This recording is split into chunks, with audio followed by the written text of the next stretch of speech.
Hello student, good morning. Online class में आपका एक बार फिर से हार्दिक स्वागत है। तो अपन ने पिछला चैप्टर पढ़ा था विशेषण का, सर्वनाम का पढ़ा था। तो उसके बाद में अपन विशेषण एक नया टॉपिक स्टार्ट करने जा रहे हैं, विशेषण। तो अपन को नई हेडिंग डालनी है और ऊपर ही ऊपर लिखना है विशेषण। अब विशेषण लिखने के बाद अपन लिखेंगे कि विशेषण किसे हैं और इसके कितने प्रकार होते हैं, क्या क्या प्रकार होते हैं, कौन कौन से प्रकार होते हैं। तो सबसे पहले अपन को इस बात को ध्यान रखना है कि विशेषण कहते किसको है। तो अपन को पता होना चाहिए कि सर्वनाम या संज्ञा शब्दों की क्या बताते हैं, विशेषता बताते हैं। सर्वनाम और संज्ञा ये दो शब्दों की क्या बताते हैं, विशेषता बताते हैं। उसको अपन विशेषण कहते हैं।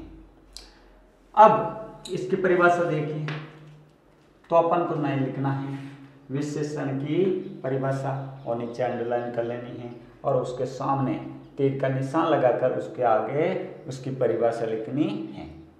तो परिभाषा देखिए, संज्ञा या सर्वनाम शब्दों की विशेषता बताने वाले शब्दों को विशेषण कहते हैं। सिंपल सी परिभाषा हो गई कि संज्ञा या सर्वनाम शब्दों की विशेषता बताते हैं, उसको अपन विशेषण कहते हैं। देखिए, जैसे उदाहरण दिए मैंने यहाँ पर दो। इस उदाहरण की सहायता से अपन समझेंगे कि विशेषता किस प्रकार से बताते हैं और किसकी विशेषता बताते हैं। तो देखिए, मोटा आदमी काले घोड़े पर बैठा है। मोटा आदमी काले घोड़े पर बैठा है। अब यहां पर देखिए, घोड़े एक संज्ञावाचक शब्द आया है।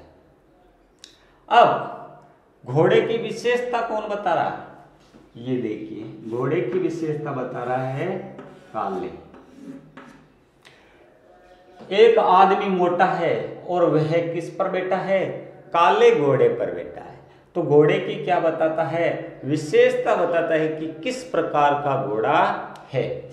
तो इस वाक्य से अपन को पता चल जाता है कि एक आदमी किस रंग के घोड़े पर बैठा है, काले घोड़े पर बैठा है। तो घोड़े की विशेषता बताता है। तो इस शब्द को अपन क्या कहते हैं, विशेषण कहते हैं। दूसरा उदाहरण देखिए, रमेश बुद्धिमान है। रमेश एक संज्ञावाचक शब्द आ गया। अब रमेश के आगे देखिए बुद्धिमान। रमेश की क्या बताई जा रही है, विशेषता बताई जा रही है कि रमेश कैसा है, बुद्धिमान है। रमेश की क्या बताई जा रही है, विशेषता बताई जा रही है कि रमेश है जो बुद्धिमान है। तो ऐसे शब्द जिसकी विशेषता बताते हैं, संज्ञा या सर्वनाम शब्द की विशेषता बताने वाले शब्दों को अपन विशेषण कहते हैं। अब उसके बाद में विशेषण के भेद, विशेषण के प्रकार कितने होते हैं। तो विशेषण के 4 प्रकार होते हैं। मुख्य रूप से कितने प्रकार के विशेषण होते हैं, 4 भेद होते हैं विशेषण के। तो सबसे पहले 1 नंबर देखिए, गुणवाचक विशेषण। दूसरा संख्यावाचक विशेषण। तीसरा परिमाणवाचक विशेषण और 4 नंबर संकेतवाचक विशेषण। ये हो गए 4 प्रकार। पहला गुणवाचक विशेषण, दूसरा संख्यावाचक विशेषण, तीसरा परिमाणवाचक विशेषण और चौथा संकेतवाचक विशेषण। ये विशेषण के भेद हो गए, विशेषण के प्रकार हो गए। तो परिभाषा लिखनी है और परिभाषा के नीचे उदाहरण लिखने हैं जैसे लगाकर, और उदाहरण लिखने के बाद में इसके भेद लिखने हैं, विशेषण के भेद, और उसके सामने लिख लेना है विशेषण के 4 भेद होते हैं। और चारों भेदों के नाम लिख लेने हैं। अब हाँ, तो अब देखिए 1 नंबर लगाकर लिखना है गुणवाचक विशेषण। अब गुणवाचक विशेषण लिखने के बाद में इसकी परिभाषा लिखनी है कि गुणवाचक विशेषण कहते किसे हैं। गुणवाचक विशेषण की परिभाषा, जो शब्द संज्ञा या सर्वनाम के गुण, दोष, रंग, आकार का बोध कराते हैं उसको गुणवाचक विशेषण कहते हैं। कि ऐसे शब्द, संज्ञा या सर्वनाम के ऐसे शब्द जो गुण, दोष और रंग, आकार आदि बताते हैं उसको गुणवाचक विशेषण कहते हैं। देखिए, जैसे अंगूर मीठे हैं। अब अंगूर की विशेषता बता रहा है मीठे। अंगूर खट्टे भी होते हैं और मीठे भी होते हैं, लेकिन इस वाक्य में अंगूर की विशेषता बताई जा रही है कि अंगूर कैसे हैं, अंगूर मीठे हैं। इस प्रकार के विशेषता बताने वाले शब्द को गुणवाचक विशेषण कहते हैं। इसके गुण बताते हैं कि किस प्रकार के हैं, व्यक्ति के भी गुण बताते हैं कि किस प्रकार का व्यक्ति है, बुद्धिमान है या मूर्ख व्यक्ति है, लालची व्यक्ति है, कि कैसा व्यक्ति है, उसकी विशेषता बताते हैं। तो विशेषता बताने वाले शब्द को गुणवाचक विशेषण कहते हैं। दूसरा उदाहरण देखिए, मोहन अच्छा लड़का है। अब यहां पर मोहन की विशेषता बताई जा रही है। मोहन की क्या बताई जा रही है? विशेषता बताई जा रही है। मोहन के गुण बताए जा रहे हैं कि मोहन किस प्रकार का लड़का है, अच्छा लड़का है। तो मोहन की विशेषता हो गई अच्छा लड़का।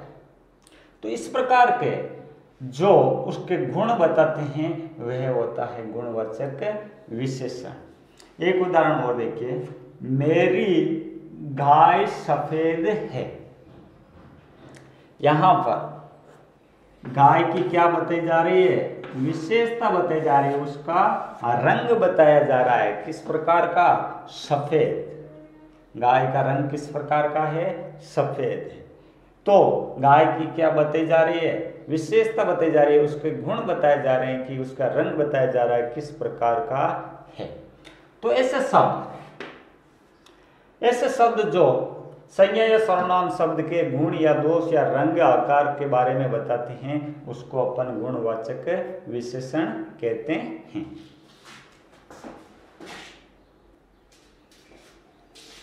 हाँ, तो अब देखिए 2 नंबर लगाकर लिखना है संख्यावाचक विशेषण। तो संख्यावाचक विशेषण कहते किसे? कि जिन शब्दों से किसी संज्ञा या सर्वनाम की संख्या का बोध होता है, कि वह शब्द संज्ञा या सर्वनाम के वह शब्द जिसके संख्या का बोध होता है उसको संख्यावाचक परिणाम कहते हैं। संख्या का मतलब 2, 3, 4, 5 ये इसकी विशेषता बताते हैं, उसको संख्यावाचक विशेषण कहते हैं। तो परिभाषा देखिए, जिन शब्दों से किसी संज्ञा या सर्वनाम की संख्या का बोध कराते हैं उससे संख्यावाचक विशेषण कहते हैं। जैसे सोहन के 4 पुत्र हैं। सोहन एक व्यक्तिवाचक संज्ञा हो गई और पुत्र, सोहन के पुत्र जिसकी विशेष संख्या बताई जा रही है, कितने हैं? 4। तो ये संख्या बताने वाले संख्यावाचक विशेषण होते हैं। तो यहाँ पर सोहन के पुत्रों की क्या बताई जा रही है? संख्या बताई जा रही है। तो जिस वाक्य में संख्या बताई जाती है उसमें संख्यावाचक विशेषण होता है। दूसरा उदाहरण देखिए, जंगल में 2 शेर थे। जंगल में 2 शेर थे। तो शेरों की क्या बताई जा रही है? संख्या बताई जा रही है। कि कितने शेर थे, 2 शेर थे।